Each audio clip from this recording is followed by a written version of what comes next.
Machine के बारे में और डीसी सप्लाई मशीन कैसे वर्क करता है और कैसे हम जानेंगे कि मोबाइल में इसे हम हॉट ट्रेसिंग करके कि फॉल्ट कहाँ पे है। तो डीसी सप्लाई मशीन के बारे में पहले जानते हैं। डीसी सप्लाई मशीन इसमें एसी से डीसी में कन्वर्ट करता है, जो कि 1.5 वोल्ट से लेकर के 15 वोल्ट तक आउटपुट करता है डीसी।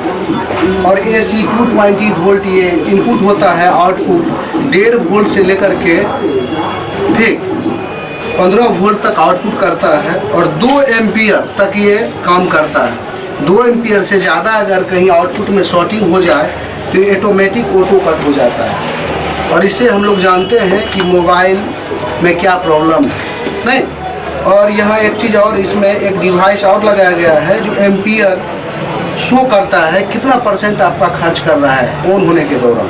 तो एक सिंपल सेट जो होता है 25 से 30% खर्च करता है ऑन होने के दौरान। और स्लीप मोड में जा कर के जब कोई फ़ोन, ये फ़ोन है ये स्लीप मोड में अभी है नहीं, इस दौरान सेट 0% खर्च होना चाहिए एम्पियर। अगर एम्पियर खर्च यहाँ पे कुछ है, इस पर हम ऑन किए कोई सेट, और कोई भी सेट को ऑन करने के लिए 3.7 से लेकर 4.2 वोल्ट की ज़रूरत होता है मोबाइल के लिए ठीक। तो यहाँ हम वोल्ट को सेट कर लेंगे तो 3.6 के लगभग हम यहाँ सेट किए हुए हैं मोबाइल के लिए। और पॉजिटिव रेड वाला प्रो है, निगेटिव ब्लैक वाला प्रो है। और ये BSI और निगेटिव दोनों में लगता है, और ये सिर्फ पॉजिटिव में लगता है। और स्विचिंग के दौरान कोई भी सेट अगर एम्पियर खर्च करता है, और खर्च अपने एक एंड्रॉयड मोबाइल में जो खर्च होता है वो 25 से 35 से 40% खर्च होता है एम्पियर नहीं। तो एक हम सिंपल सेट जब ऑन कर रहे हैं तो स्विचिंग यहाँ पर अगर है, ये फ्लक्चुएट वोल्ट स्विचिंग है, 25 से 30 जा रहा है और सेट ऑन हो जा रहा है तो सेट को ओके माना जाता है। लेकिन वही सेट लगाते ही, हम सेट में लगाते ही यहाँ एम्पियर खर्च शो करता है या खर्च होता है स्विचिंग से पहले लगाते ही, तो आप समझ जाइए कि प्राइमरी सेक्शन में शॉर्टिंग है, जो कि बैटरी कनेक्टर के बगल में डायोड, NPC, PC, ये जो आउटपुट में जो भी IC लगा होगा, जो डायरेक्ट रूप से बैटरी कनेक्टर से जुड़ा होगा, उसमें कहीं न कहीं लीकेज हो सकता है, हाफ शॉर्टिंग हो सकता है। अगर लगाते ही कोई भी सेट में अगर ये दोनों 0 हो जाता है तो 2 एम्पियर से ज़्यादा आउटपुट खर्च हो जाता है, और उसके दौरान फुल शॉर्टिंग माना जाता है सेट में। और फुल शॉर्टिंग के दौरान प्राइमरी सेक्शन में PC, NPC जो पैरेलल सामान लगा हुआ है सर्किट में, वो शॉर्ट होने का चांस होता है। जैसे कि main filter capacitor, Zener diode जो कि पैरेलल रूप से लगा है सर्किट में, वो शॉर्ट होगा। और सबसे 99% NPC शॉर्ट होता है। NPC का मतलब होता है नॉन पोलर कैपेसिटर, जिसका कलर भूरा कलर का होता है और PCB बोर्ड में सबसे अधिक संख्या में लगा होता है। और प्राइमरी सेक्शन में शॉर्टिंग जब फुल होता है, फुल शॉर्टिंग के दौरान सेट डेड होता है, और हाफ शॉर्टिंग के दौरान सेट डेड होता है, और ओपन के दौरान सेट डेड होता है। लेकिन हम यहाँ पे कोई भी सेट मेरे पास डेड आता है, उसमें हम लगाए पॉजिटिव और निगेटिव, और स्विचिंग दिए, और स्विचिंग है ही नहीं। स्विचिंग हम दे रहे हैं और स्विचिंग यहाँ पे परसेंटेज खर्च नहीं बढ़ रहा है। इसका मतलब सेट ओपन है, पथ कटा हुआ है, या तो ऑन ऑफ स्विच से कटा हो, या इनपुट से कटा हो, या आउटपुट से कटा हो, तो देखना होगा। लेकिन हम जानेंगे कि कोई भी सेट अगर स्विचिंग ना ले तो वो सेट ओपन माना जाता है। लेकिन कोई भी एक एंड्रॉयड सेट, जो कि सैमसंग हम मानते हैं एंड्रॉयड सेट में, और सैमसंग लगाते ही या कुछ % खर्च है 3 से लेकर के 10 के बीच में, यहाँ लगाते ही बैटरी कनेक्टर अगर खर्च यहाँ शो करता है एम्पियर में, तो DC to DC converter IC output या DC to DC converter IC short होता है। DC to DC converter IC से आउटपुट में जो लगा सेकेंडरी वोल्ट होता है, उसमें कहीं ना कहीं शॉर्टिंग हो सकता है। लगाते ही वहाँ शॉर्ट दिखाएगा सर? लगाते ही यहाँ पे आपका शॉर्टिंग दिखाएगा 3 से लेकर के और 10% के बीच में यहाँ शॉर्टिंग, और स्विचिंग नहीं होगा। उसमें क्या होगा? स्विचिंग दबाने के बाद स्विचिंग नहीं होगा, इसलिए कि DC to DC converter IC output में अगर 2 एम्पियर से ज़्यादा शॉर्टिंग है तो कभी आउटपुट वोल्ट नहीं देगा और वो शॉर्टिंग बताएगा। समझ रहे? और जब भी कोई एक एंड्रॉयड सेट स्लीप मोड में जाके खर्च करता है, स्लीप मोड मतलब समझ रहे हैं, कोई भी सेट को ऑन किए और तब तक उसको हम स्लीप मोड इसको टिपेंगे और ये स्लीप मोड में चला जाएगा।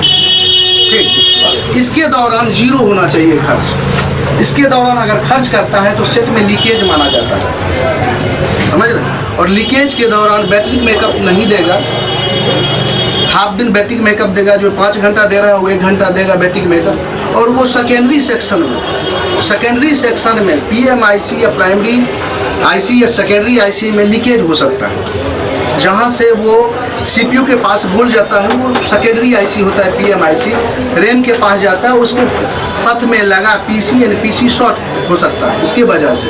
लेकिन कोई कहता है कि इसे हम सॉफ्टवेयर हार्डवेयर हम जान लेंगे, तो हम ये बताते हैं कैसे हम जानेंगे ये सॉफ्टवेयर फॉल्ट है इस DC के दौरान, और कब जानेंगे कि हार्डवेयर फॉल्ट है। कोई भी एंड्रॉयड मोबाइल तब तक हार्डवेयर फॉल्ट होता है जब तक ये ऑन ना हो जाए, तब तक ये हार्डवेयर फॉल्ट होता है जब तक ये ऑन ना हो।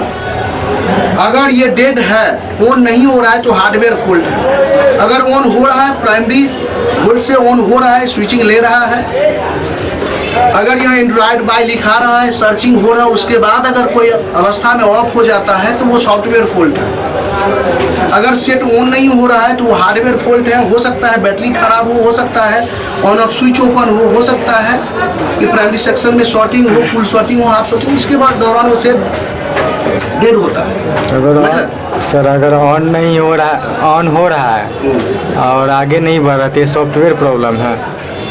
अगर ऑन हो रहा है आगे नहीं बढ़ रहा है, उसमें क्या होता है, फर्स्ट फूड और सेकेंड फूड होता है आज के मोबाइल में।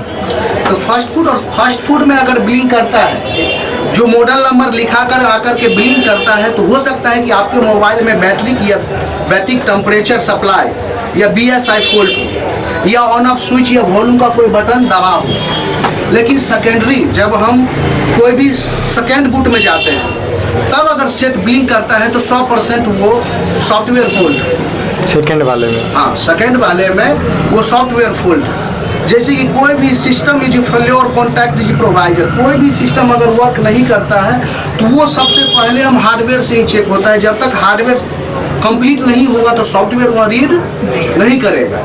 तो सबसे पहले हार्डवेयर फॉल्ट ही माना जाता है सर्किट में, नहीं। और 99% हार्डवेयर फॉल्ट आता है। लेकिन कोई DC सप्लाई मशीन से कैसे हम जानेंगे कि ये सॉफ्टवेयर फॉल्ट है कि हार्डवेयर फॉल्ट है? DC सप्लाई मशीन से स्विचिंग दे करके, अगर स्विचिंग परफेक्ट है, ये पहले का सिंपल सेट आता था लावा या माइक्रोमैक्स या नोकिया, वो डेड हो जाता सॉफ्टवेयर के दौरान, वो डेड हो जाता था। लेकिन आज का मोबाइल एडवांस मोबाइल है, ठीक, वो डेड नहीं होगा। इतना जरूर होगा कि वो ब्लिंक करेगा सेकेंड फुट में जा करके, ऑन जरूर होगा। अगर ऑन नहीं हो रहा है तो 100% हार्डवेयर फॉल्ट है।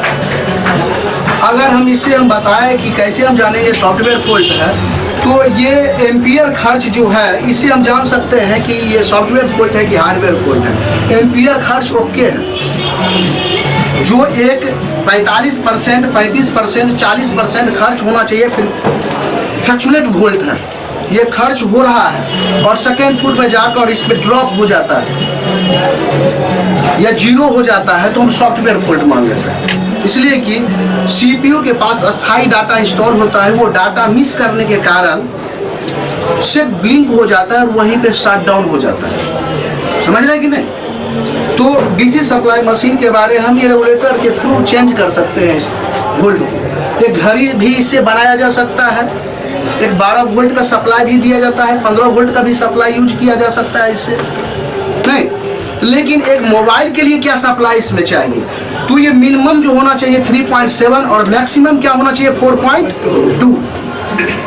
इसी रेंज में आपका इसका फ्रीक्वेंसी होना चाहिए, वोल्ट होना चाहिए। और वोल्ट कंस्टेंट होता है, अस्थाई होता है। और एम्पियर हम घटा बढ़ा सकते हैं, वोल्ट कभी घटाएंगे बढ़ाएंगे नहीं। जब हम कोई भी सप्लाई इसमें लगा लिए और इसके दौरान अगर वोल्ट को हम घटाते बढ़ाते हैं तो हो सकता है इसमें 15 वोल्ट चला जाए और सेट आपका डेड हो जाए, तो हम इसको फिक्स करते हैं। हमेशा 3.6 पर वोल्ट पर ही रहेगा सर, हमेशा। अब मोबाइल में लगाने के बाद इसको हम नहीं बढ़ा सकते हैं वोल्ट को, ठीक। लगाने से पहले इसको वोल्ट को हम घटाया बढ़ाया जा सकता है, लेकिन हम बैटरी कनेक्टर में इसको हम लगा करके और यहाँ से हम घटाते बढ़ाते हैं तो क्या होगा जानते हैं? सेट डेड हो जाएगा। हो सकता है कि वहाँ ज़्यादा ये आगे हो जाए और वोल्ट 15 वोल्ट चला जाए और सेट डेड हो जाए। इसीलिए इसका सही यूज बहुत ज़रूरत है और इसका सही नॉलेज की ज़रूरत है कि कहाँ कितना वोल्ट डालते हैं। इसका काम होता है झटका देने के लिए बैटरी में, हॉट ट्रेसिंग के लिए कहाँ कहाँ वोल्ट, मान लो कि बैटरी का आपका लो है तो बैटरी कनेक्टर में इसको लगा करके और सप्लाई हॉट ट्रेसिंग कर सकते हैं किस टिप्स पर कितना वोल्ट आता है, प्राइमरी वोल्ट कहाँ जा रहा है, सेकेंडरी वोल्ट कहाँ जा रहा है, ये सारा यहाँ से मालूम चला जाएगा। और इसमें एक और काम कर सकते हैं, इसको चार्जिंग लगा के चार्जिंग भी इससे चेक किया जा सकता है। चार्जिंग क्यों चेक किया जाता है? यहाँ पे USB केबल आता है, यहाँ पे लगा होता है USB और यहाँ 2 ट्रिप लगाने वाला होता है। USB में हम चार्जर जो हम लगाए तो USB में चार्जर का वायर हम लगा लिए USB में, जैसे USB का मतलब समझ रहे हैं ना, 5 वोल्ट USB देता है, डाटा केबल, उसमें डाटा केबल वो हम लगा लिए और सप्लाई दिए तो यहाँ एम्पियर जो खर्च होगा हम 5 वोल्ट यहाँ रखेंगे। उसके दौरान कितना रखेंगे? उसके दौरान 5 वोल्ट के लगभग रखेंगे जो हम आउटपुट चार्जिंग के लिए दे रहे हैं। और यह एम्पियर खर्च करता है और एम्पियर खर्च के दौरान मालूम कर लेते हैं 1 एम्पियर से 1.5 या 2 एम्पियर तक खर्च होता है तो आपका चार्जिंग परफेक्ट है। अगर 1 एम्पियर से कम खर्च करता है तो लूज कनेक्शन है या फेक चार्जिंग हो सकता है आपके मोबाइल में, या स्लो चार्जिंग हो सकता है आपके मोबाइल में, समझे? अगर कोई आप लोग के पास और क्वेश्चन कुछ हो तो हम बताएंगे। कोई दिक्कत? DC सप्लाई मशीन के बारे में, DC सप्लाई मशीन के बारे में 2 भाग में बनेगा। अभी जो डिटेल्स में हम नहीं गए हैं और डिटेल्स में तब जाएंगे जब मेरा ट्रेसिंग पक्का हो, तब हम बताएंगे कि कोई भी सर्किट जब ऑन करते हैं कोई भी सेट को तो हम कैसे जानेंगे किस सेक्शन में खराब हो। कोई भी चीज़ फिजिकल डैमेज के थ्रू हम लोग चेक करते हैं, नहीं कहाँ पे ओवर हीटिंग हो रहा है, इस वोल्ट को डाल करके और सेट को ऑन करके और हम PCB बोर्ड को छू करके थर्मल हम छू करके हम एहसास करते हैं कहाँ पे ओवर हीटिंग है। अगर जहाँ पे हमको ओवर हीटिंग लगता है तो उस सेक्शन में हो सकता है शॉर्टिंग हो, नहीं तो इसकी डिटेल्स में जाएंगे। और कितना परसेंट कोई कहता है कि ड्रॉप कर जाता है सर, कोई भी सेट ऑन करते हैं और यहाँ पर कुछ दिखाता है फ्रीक्वेंसी होता है 20 से 25% खर्च करता है और सेट ड्रॉप कर जाता है, उसके दौरान सेट ऑन नहीं होता है। उसके लिए हम बताएंगे किस सेक्शन का खराबी है। ये पावर सेक्शन PMIC की खराबी है। सेकेंडरी PMIC जब ब्लॉक हो जाता है या खराब हो जाता है तो CPU रैम को वोल्ट नहीं दे पाता है और वहाँ कंस्टेंट वोल्ट फ्रीक्वेंसी जो होता है खर्च होता है, समझ रहे? और एक होता है कि आप स्विचिंग दिए 25-30 गया और छोड़ते ही पुनः 0 हो जाता है, समझ रहे हैं? एक तो हो गया कि हम स्विचिंग दिए और ऑन ऑफ स्विच छोड़ते ही 0 हो जाएगा तो वो तो खराबी अलग है, इसलिए कि वो वोल्ट दिया लेकिन सप्लाई हुआ लेकिन ऑन नहीं हुआ, वो प्राइमरी PMIC की खराबी से होता है,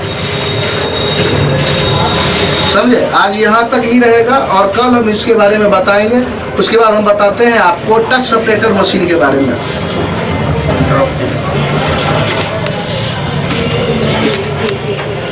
स्टॉप कर दीजिए, रोक रहे हैं वही तो। समझ में आ रहा कि नहीं? टच सेपरेटर मशीन के बारे में बात करते हैं। टच सेपरेटर मशीन कैसे वर्क करता है और इसे क्या हम यूज कर सकते हैं इससे। तो इसमें क्या है कि इसमें एक पंप लगा है और पंप क्या करता है, इस पर जो हम टच रखेंगे या फोल्डर रखेंगे इसको ये वैक्यूम कर देगा और वैक्यूम करके इस पर अस्थायी रूप से चिपक जाएगा, ठीक। और इसमें दूसरा चीज़ क्या है कि ये 100 वोल्ट 100 हीटिंग जो होना चाहिए 100 से 120 के ही लगभग होना चाहिए। कोई भी टच पे काम करे या काटने के लिए काम करे तो 100 से 120 तक ही वर्क होना चाहिए, उससे ज़्यादा नहीं होना चाहिए। और क्या होता है, दोनों तरफ से खोलने के लिए हीटिंग की ज़रूरत होता है। जब फ्रंट निकाल रहे हैं तब भी हीटिंग की ज़रूरत है, जब हम बैक निकाल रहे हैं तो फिर भी हीटिंग की ज़रूरत है, इसलिए कि डबल टेप से लगा हुआ होता है। तो कोई भी सेट को हम जब हीट करेंगे इस पे रख करके तो 100 से लेकर के 120 के ही तक लगाएंगे, उससे ज़्यादा हम लोग कभी इस पे नहीं बढ़ाएंगे। लेकिन टच निकालने के लिए पहले हम इसको क्या करते हैं कि हीटिंग को बढ़ाते हैं, काम करने के दौरान हीटिंग को बढ़ाते और 100 तक जब जाता है तब हम क्या करते हैं कि एयर जो है एकम एयर इसको चला करके और उस पर टच हम डिस्प्ले रख देते हैं फोल्डर के साथ। और जब हम ग्लास निकाल रहे हैं तो ग्लास को पकड़ते हैं, जब हम टच निकाल रहे हैं तो टच को पकड़ते हैं। लेकिन जब निकालने के बाद ध्यान रखते हैं कि मान लो हम ग्लास निकाल रहे हैं तो ग्लास का जब आउटपुट जो आगे वाला भाग है जिधर पत्ता है या जो भी टच है तो टच का पत्ता आगे से है तो उसको हम पीछे उल्टा करके करेंगे।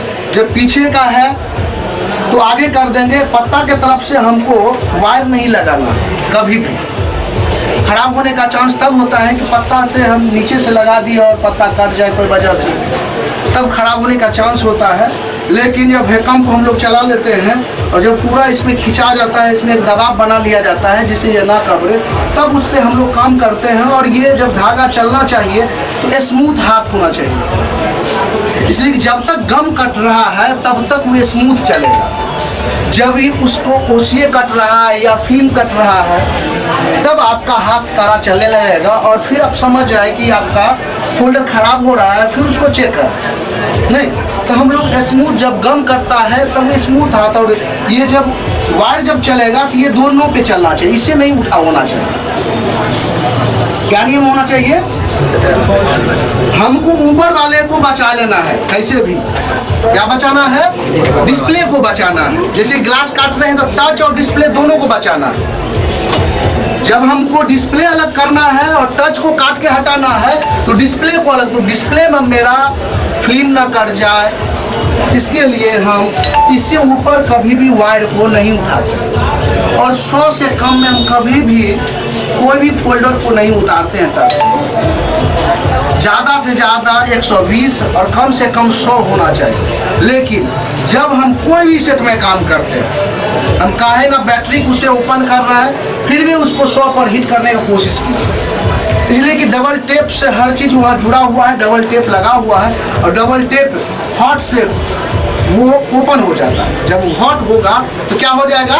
ओपन हो जाएगा। कोई भी चीज़ दो तरह से हम उसको असेंबल डिसेंबल कर सकते हैं, या तो उसको कोल्ड से कर सकते हैं। तो कोल्ड कैसे होगा? तो पावर थिनर है या थिनर आता है आपके मार्केट में, वो निकालने के लिए वो कोल्ड कर देता है, या कोल्ड डाल करके कोल्ड कर लीजिए या उसको हॉट करके निकाल लीजिए। या तो कोल्ड अवस्था में निकाल सकते हैं या हॉट अवस्था में निकाल सकते हैं। तो हम यहाँ पर क्या करेंगे? हॉट करेंगे। ये जो मेरे पास है सर, वाइट क्यों हो जाता है ज़्यादा हीट करने से? डिस्प्ले टूटा हुआ ज़्यादा रहता है, टच तो क्या होता है? टच टूटा हुआ ज़्यादा रहता है तो हीट करते वाइट डिस्प्ले हो जाता है। क्या होता है? क्या होता है कि ज़्यादा टूटा हुआ टच है या ग्लास है तो उसमें ऊपर से एक टेप मार दीजिए। टेप मतलब समझ रहे हैं? चौड़ा टेप आता है, वो टेप मार दीजिए तो फिर भैकम कर लेगा, उसके बाद बराबर कट जाएगा। क्या होता है कि वहाँ दब गया, आवश्यकता ज़्यादा हीट हो गया, मान लीजिए उसके साथ आ रहा है तो खराब होने का चांस है। तो जब सटा होगा तो कभी दिक्कत नहीं करेगा, अलग से उतर जाएगा। समझ रहे हैं? और एक चीज़ और इसमें ध्यान देना है कि जब इसमें हम गम निकाल रहे हैं, जैसे मान लीजिए हम काट लिए टच फोल्डर को काट के हटा लिए, लेकिन उसमें गम लगा होता है, गम लगा होता है तो इसको क्या करें हम? तब हीटिंग को बंद कर देंगे और कंप्रेसर को चला देंगे, ऑन कर देंगे। यह क्या होगा? उल्टा पकड़ लेगा और एक हीट होते रहेगा और उस पर हम हटा लेंगे हाथ से। ठीक, हाथ में क्या लगा करके? कपड़ा लगा करके, कोई भी छोटा कपड़ा लगा करके धीरे धीरे हम उतार लेंगे उससे। लेकिन ऐसे हम हाथ में रख करके हम उतारते हैं, ये रिक्स ये फूटने का चांस है। लेकिन इस पर हम जब रखेंगे तो चांस नहीं है, 0% नहीं। तो हम कोई भी इसका जब यूज है तो सही यूज करके ये हम काम करेंगे और इसका सही यूज जानेंगे। लेकिन इस पर एक रबर ही आता है। ये रबर का क्या काम होता है? इसके नीचे छेदा होता है, उससे कि वो एयर को कंप्रेस करता है, खींचता है, और इसके बीच में ये बीचों बीच डाल करके ओपन होना चाहिए, इसका पूरा छेदा ओपन होना चाहिए। और इस पर जब हम रखते हैं तो भैकम प्रॉपर भैकम होता है नहीं, और ये बहुत अच्छा से पकड़ लेगा तो कबाड़ने में काम करेगा अच्छा। अब ऐसे भी हम लोग निकालते, ओवर हीट किए, थोड़ा सा गम डाले और इसको ऐसे पकड़ते उठा लिए तो अलग हो जाए। टेक्निक है, थोड़ा काम करने का टेक्निक है। और 50% हाथ काम करता है और 50% टूल काम करता है। तो टूल आपके पास बेहतर होना चाहिए, कोई भी टूल। मल्टीमीटर क्यों ना ले, लेटेस्ट मल्टीमीटर ले जिसका रेंज बेहतर हो, जो लो फ्रिक्वेंसी को भी शो कर सके। हम लोग क्या करते हैं कि एनालॉग से चला लेते हैं या डिजिटल में 150-200 वाला लेते हैं, लेकिन उसका फ्रिक्वेंसी सही नहीं है, मापदंड सही नहीं है। अब दिन भर फंसेंगे, हम कुछ बताएंगे वहाँ पे कुछ होगा, दिक्कत होगा। तो आप एकदम ध्यान रखें कि आपके पास प्रॉपर टूल, बेहतर टूल होना चाहिए और बेहतर हाथ होना चाहिए और बेहतर जानकारी होना चाहिए। बिना प्रैक्टिकल के बिना थ्योरी बेकार है, थ्योरी के बिना प्रैक्टिकल बेकार है। जब तक कोई भी थ्योरी को जब तक हम प्रैक्टिकल ना करते तब तक वो कोई काम का नहीं। तो जो हम बताएं उस पर पूरा काम कीजिए, फोल्डर लगा करके चेक कीजिए, 2-4 काट के देखिए, अपने हाथ साफ हो जाए। क्लीन होने में क्या लगता है, 5 बार 7 बार काट लेने के बाद हाथ ऑटोमेटिक क्लीन हो जाता है। ओवर हीटिंग के कारण हो जाता है। क्या होता है कि आवश्यकता से ज़्यादा देर रख दिए, हीट हो गया। और फोल्डर की क्वालिटी अलग अलग है, नहीं क्वालिटी भी अलग है। डुप्लीकेट है तो जल्दी खराब हो जाएगा, ओरिजिनल जल्दी खराब 200-120 तक खराब नहीं हो, लेकिन डुप्लीकेट 100 से ऊपर जाता ही खराब हो जाएगा, समझ आइए ना। तो क्वालिटी पे निर्भर करता है और उसको वो खराब होता है तो फिर वो सही भी हो जाता है। ठंडा हो करके वो प्रॉब्लम क्या हो जाएगा, सॉल्व हो जाएगा। तो टेंशन ये नहीं लेना है, धब्बा आ जाता है वो भी प्रॉब्लम सॉल्व हो जाता है, उसके लिए टाइम लगता है। वाइट वाला का भी सॉल्व हो जाता है सर? हाँ, ब्लैक जो होगा स्पॉट वो सही होगा, व्हाइट वाला सही नहीं। ब्लैक डॉट जो आ जाता है वो सब ओके हो जाता है। 30 घंटा 35 घंटा या 2 दिन 3 दिन में वो स्पॉट खत्म हो जाता है। इसके लिए टेंशन नहीं लेना है। बेहतर काम करने के लिए बेहतर औजार की ज़रूरत है और औजार की बेहतर जानकारी की ज़रूरत है। हम इस पर प्रैक्टिकल करके एक दिन दिखाएंगे। जैसे आज इसके बारे में थोड़ी बताए कैसे काम किया जाता है, इतना ही इस पर बोल्ट रखा जाता है, वैसे ही इसका प्रैक्टिकल खुली करके दिखाएंगे, काट के दिखाएंगे, ग्लास कैसे डालेंगे। कोई भी टच डिस्प्ले को देखने के बाद मालूम चल जाए कि इसमें ग्लास काटना है कि टच काटना है। नहीं, बीमारी देखते के साथ हम बीमारी तक पहुंच जाए, इसके लिए एक्सपीरियंस की ज़रूरत है, काम करने की ज़रूरत है। ठीक है, आज इतना ही, फिर कल बताते हैं।